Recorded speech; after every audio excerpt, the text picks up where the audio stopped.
अस्सलाम वालेकुम। आज जुमेरात है, सितंबर की 7 तारीख। पाकिस्तान में सर शाम के 7, भारत में 7:30 और यहाँ हमारे स्टूडियोज की घड़ियों में सुबह के 10 बज रहे हैं। वॉइस ऑफ अमेरिका वॉशिंगटन की उर्दू सर्विस से मैं हूँ खालिद हमीद, खबरों के एक बुलेटिन के साथ। अमेरिका की कौमी सलामती के तर्जुमान जॉन कर्बी ने बुध को एक न्यूज़ कॉन्फ्रेंस में कहा कि अमेरिका ने जब अफगानिस्तान से इनखला मुकम्मल किया था तो उस वक्त वहां बहुत ही कम तादाद में कुछ साजो सामान रह गया था जिसे नाकारा बना दिया गया। ये बयान पाकिस्तान के निगरां वजीर आजम के इस बयान के बाद सामने आया है जिसमें उन्होंने दावा किया था कि अफगानिस्तान में अमरीकी अफवाज ने असलहा छोड़ा था जो शिद्दत पसंद ग्रुप तहरीक तालिबान पाकिस्तान के हाथ लग गया है और उसी असलहे की मदद से वो पाकिस्तानी सिक्योरिटी फोर्सेस को निशाना बना रहे हैं। पाकिस्तानी निगरां वजीर आजम का ये बयान एक ऐसे वक्त में सामने आया है जब बुध को ही खैबर पख्तूनख्वा के सरहदी जिले चित्राल में कलदम तहरीक तालिबान टीटीपी ने पाकिस्तानी फौज की 2 चौकियों पर हमला किया। पाकिस्तानी फौज के मुताबिक इस हमले में 4 सिक्योरिटी एहलकार जान से हाथ धो बैठे जबकि 12 शिद्दत पसंद मारे गए। अमेरिका की कौमी सलामती कौंसिल के तर्जमान ने पाकिस्तान को दरपेश सिक्योरिटी खतरात से मुताल्लिक बात करते हुए कहा कि पाकिस्तान के अवाम और उसकी सरहदों को लाहिक खतरे से निपटने के लिए पाकिस्तान के साथ काम जारी रखेंगे क्योंकि ये कोई मामूली खतरा नहीं है। जॉन कर्बी ने मजीद कहा कि सदर जो बाइडन पाकिस्तान को दरपेश सरहदी खतरे को समझते हैं और वो पाकिस्तान के साथ काम जारी रखने के लिए पुरअज़्म हैं। पाकिस्तान और अफगानिस्तान की सरहद पर वाक़ई मरकजी सरहदी गुज़रगाह तोरखम जुमेरात को दूसरे दिन भी बंद रही जिसके नतीजे में सरहद की दोनों तरफ तिजारती सामान से लदी हुई गाड़ियां सरहद खुलने का इंतजार कर रही हैं। तोरखम सरहद बंद होने की वजह से पाक अफगान सरहद के आर पार लोगों की आमद-ओ-रफ्त भी रुक गई है। मकामी हुक्काम के मुताबिक बुध को पाकिस्तान और अफगानिस्तान की सरहदी फोर्सेस के दरमियान होने वाले फायरिंग के तबादले के बाद ये सरहद बंद कर दी गई थी। पाकिस्तानी सहाफ़ी फ़ख्र काका खेल के मुताबिक अफगान तालिबान के तर्जुमान ज़बीउल्लाह मुजाहिद ने कहा है कि तोरखम सरहद पर मुस्तक़बिल में ऐसे वाक़यात की रोकथाम के लिए दोनों मुल्कों के माबैन बातचीत जारी है जबकि मकामी इंतज़ामिया ने कहा कि बातचीत के इस दौर में बॉर्डर बंद रहेगा। दूसरी जानिब पाकिस्तान के सूबे खैबर पख्तूनख्वा के जिले चित्राल में हालात पुरसुकून हैं और पाकिस्तानी सिक्योरिटी फोर्सेस ने पाक अफगान सरहद पर निगरानी और पेट्रोलिंग में इजाफा कर दिया है। जहां बुध को पाकिस्तानी कलदम अस्करियत पसंद ग्रुप तहरीक तालिबान पाकिस्तान के जंगजुओं ने पाकिस्तानी सरहदी पोस्टों पर हमला किया था, उसके बाद पाकिस्तानी सिक्योरिटी फोर्सेस और अस्करियत पसंदों के दरमियान होने वाले फायरिंग के तबादले में पाकिस्तान के 4 सिक्योरिटी एहलकार जान दे बैठे और 12 अस्करियत पसंद हलाक हुए। भारत के दारुल-हुकूमत नई दिल्ली में 9 और 10 सितंबर को मुनक़िद होने वाले G20 के सरबराही इजलास के लिए तमाम तैयारियां मुकम्मल कर ली गई हैं। इसके लिए पूरे शहर को बड़े पैमाने पर सजाया गया है।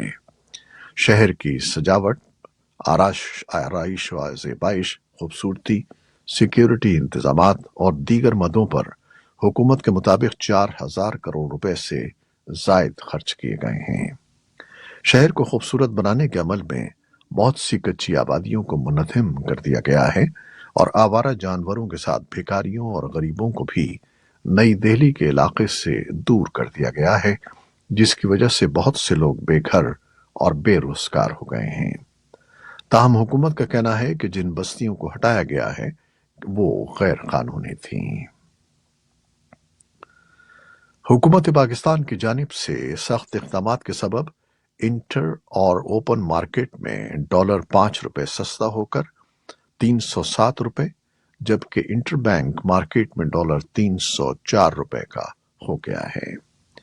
स्टेट बैंक ऑफ पाकिस्तान ने एक्सचेंज कंपनियों के शोबे में नई इस्लाहात मुतारिफ करवाई हैं جن میں کہا گیا ہے کہ زر مبادلہ کا کاروبار کرنے والے صف اول کے بینک عوام کی زر مبادلہ کی جائز ضروریات کو پورا کرنے کے لیے اپنی ملکیت میں ایکسچینج کمپنیاں بنائیں۔ ایکسچینج کمپنیوں کے لیے کم از کم سرمایہ کی شرائط 200 ملین سے بڑھا کر 500 ملین کر دی گئی ہیں، جس پر ماہر معیشت سمجھتے ہیں کہ ان اصلاحات سے ان چھوٹے اور غیر قانونی کرنسی ڈیلرز کی حوصلہ شکنی ہوگی جو اس وقت ڈالر کی قیمت کو بڑھانے میں اہم کردار ادا کر رہے ہیں۔ پاکستان بھر میں نواسہ رسول امام حسین کا چہلم مذہبی عقیدت و احترام سے منایا گیا۔ اس سلسلے میں وفاقی دارالحکومت اسلام آباد، کراچی، لاہور، پشاور، کوئٹہ سمیت چھوٹے بڑے شہروں میں روایتی جلوس نکالے گئے۔ جلوسوں میں بڑی تعداد میں زائرین شریک ہوئے، جن سے خطاب کرتے ہوئے ذاکرین نے فلسفہ شہادت پر روشنی ڈالی اور اسلام کی سربلندی کے لیے ان کی تعلیمات بیان کی۔ ملک بھر میں چہلم کے حوالے سے نکالے گئے جلوسوں کے لیے کڑے حفاظتی اقدامات کیے گئے تھے۔ پولیس اہلکاروں کے ہمراہ رضاکاروں نے بھی حفاظتی اقدامات کو یقینی بنایا۔ وائس آف امریکہ کی وائٹ ہاؤس کی بیورو چیف اور انڈونیشیائی نژاد امریکی صحافی پیٹسی وداکسوارا کو بدھ کو انڈونیشیا کے سیکیورٹی حکام نے اس وقت گھیرے میں لے لیا جب وہ تقریب کی کوریج کرنے والے امریکہ کے پرنٹ اور ریڈیو میڈیا کے لیے پول رپورٹر کے طور پر خدمات انجام دے رہی تھیں۔ وائس آف امریکہ کی صحافی نے پول کوریج کے دوران تقریب کے مقام میں داخل ہونے سے قبل رہنماؤں سے بلند آواز میں 2 سوال پوچھے تھے۔ صحافی پیٹسی وداکسوارا کے سوال پوچھنے کے بعد انڈونیشیا کے سیکیورٹی حکام نے ان کو آگے جانے سے روک دیا۔ اس موقع پر امریکی نائب صدر کے دفتر کے حکام نے انڈونیشیا کے اہلکاروں سے اس اقدام کے خلاف بحث کرنے کی کوشش کی۔ امریکی وزیر خارجہ اینٹونی بلنکن نے جمعرات کو کیف کے مضافات میں یوکرین کی سرحدی محافظوں کے مورچوں کا دورہ کیا۔ ان کے غیر اعلانیہ 2 روزہ دورے کا یہ آخری دن ہے۔ اس دورے میں بارودی سرنگوں سے محفوظ کھاد لگانے والی 4 امریکی گاڑیاں یوکرین کو دی جائیں گی، جو آنے والے مہینوں میں فراہم کی جانے والی 190 گاڑیوں کے گروپ کا حصہ ہیں۔ بلنکن نے بدھ کے روز یوکرین کے لیے $1 بلین کی نئی امریکی امداد کا اعلان کیا تھا، جس میں $175 ملین کی سیکیورٹی امداد شامل ہے۔ یوکرین کی فوج نے جمعرات کو بتایا کہ اس کے فضائی دفاع نے 33 میں سے 25 ڈرونز کو تباہ کر دیا ہے، جو روس نے سومی اور اوڈیسا کے علاقوں پر گزشتہ رات حملے میں استعمال کیے تھے۔ اوڈیسا کے علاقائی گورنر اولیہ کیپر نے کہا کہ روسی حملے نے 5 دنوں میں چوتھی بار ازمیل کو نشانہ بنایا ہے، جس میں ایک شخص زخمی ہوا۔ کیپر نے کہا کہ حملے سے بندرگاہ کے بنیادی ڈھانچے اور ایک انتظامی عمارت کو بھی نقصان پہنچا، اور روس کی وزارت دفاع کا کہنا ہے کہ اس نے روستاف کے علاقے میں یوکرین کے 2 ڈرونز تباہ کر دیے۔ نیٹو کے سیکرٹری جنرل اسٹولٹنبرگ نے جمعرات کو یورپی پارلیمنٹ کو بتایا کہ یوکرین کی افواج آہستہ آہستہ اپنے مقبوضہ علاقے واپس حاصل کر رہی ہیں۔ اقوام متحدہ کے سیکرٹری جنرل اینتونیو گوتریس نے کہا ہے کہ میانمار کی فوجی حکومت کے منظم جبر سے جمہوریت بحال ہونے کی امیدیں ختم ہو رہی ہیں۔ جمعرات کو انڈونیشیا میں بین الاقوامی تنظیم آسیان کے اجلاس سے خطاب میں ان کا کہنا تھا کہ گزشتہ برسوں کے دوران میانمار میں غربت اور حکومتی جبر کے باعث بحران سنگین ہو رہا ہے۔ انہوں نے میانمار میں جمہوریت کی بحالی پر زور دیا۔ میانمار آسیان کا رکن ہے، تاہم فوجی حکومت نے اجلاس میں شرکت نہیں کی۔ انڈونیشیا میں ہونے والے آسیان اجلاس میں امریکہ کی نائب صدر کاملا ہیرس اور چین کے وزیر اعظم سمیت دیگر عالمی رہنما بھی شریک ہوئے۔ آسٹریلیا کے وزیر اعظم اینتھونی البنیز نے جمعرات کو تصدیق کی ہے کہ وہ رواں سال کے اختتام پر چین کا دورہ کریں گے۔ اینتھونی البنیز نے چین کے وزیر اعظم لی چیانگ سے इंडोनेशिया में आसियान तंजीम के इजलास की साइड लाइन्स पर मुलाकात की। मुलाकात के बाद उन्होंने कहा कि चीन के सदर शी जिनपिंग ने उन्हें मदऊ किया है और वो दोनों मुल्कों के दरमियान इत्तेफाक होने के बाद रवां साल के इख्तिताम पर चीन जाएंगे। ऑस्ट्रेलिया के वजीर-ए-आज़म के किसी भी वजीर-ए-आज़म का सन 2016 के बाद चीन का ये पहला दौरा है।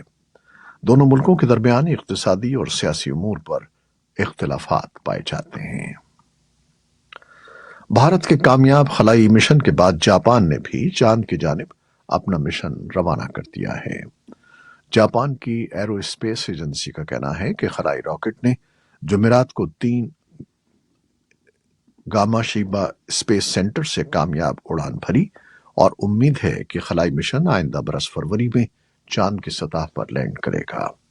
जापान के इस मिशन पर $100 मिलियन लागत आई है और अगर ये मिशन कामयाबी से हदफ तक पहुंच जाता है तो जापान चांद पर उतरने वाला दुनिया का 5वां मुल्क बन जाएगा।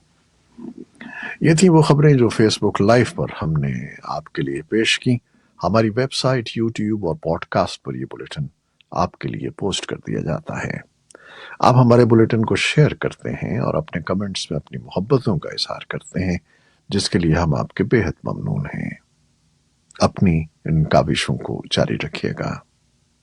न्यूज प्रोड्यूसर आयजा इरफान और न्यूज एडिटर बहजत जिलानी के साथ खालिद हमीद को इजाजत दीजिएगा। अल्लाह हाफिज।